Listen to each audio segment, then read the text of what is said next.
Welcome, boys and ghouls, to another installment of Monster Mike's Mayhem.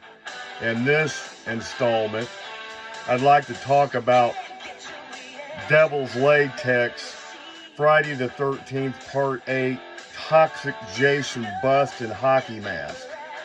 I purchased this bust and hockey mask back in 2012 from creator Steve Bellamy up in Canada. And I gotta say, this is probably one of the best Friday the 13th Part 8 busts I've ever owned. I contacted Steve and I asked him specifically if he would go in and actually paint this bust just like the Part 8 bust and head and look of Jason in the Friday the 13th Part 8 movie. And he said sure, and he sent photos before he mailed it out, and it was perfect, spot on.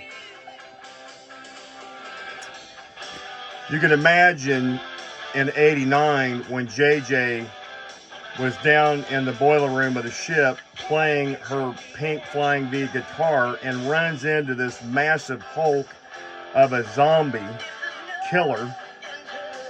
This light comes upon her, and you can see the detail in this mask. It's called the toxic version for a reason.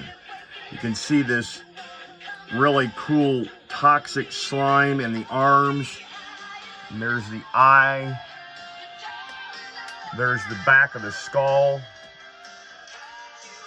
Bring it around.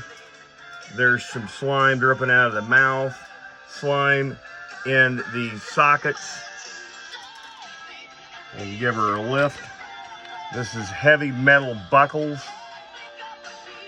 and actual leather detailing. Slime goop coming out of his eye. This is really interesting because I met Kane a few years ago at a show in Horror Hound, and Kane explained to me that this actually was supposed to be a sack full of maggots, real live maggots. And when he talked to the director, they were discussing about him doing that, and I guess they nixed the idea because the effects team said that it would not be a settled practical effect for the film. So Kane said he had to ditch it.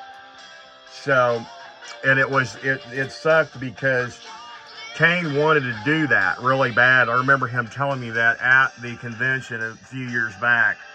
I've met Kane on numerous times, and really nice guy. I really enjoy him.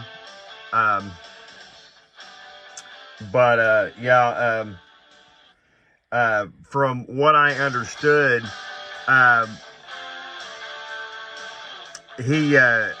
guess he played this character 4 different times, and this was one of his favorite roles was the Friday the 13th Part 8 traffic island scene where he comes out of the the subway, and he's standing in the middle of the traffic island and everybody's looking at him. And you can see in his interviews where he discusses that in the film. And people didn't realize, but this is actually a full mask. You can see the actual heavy metal buckles, kind of rusty. And what's really interesting about this mask,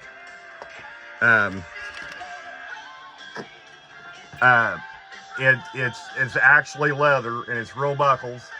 And people didn't know this, but his actual skull is actually shown in Part 8, but you can't see it because it's so hard to see.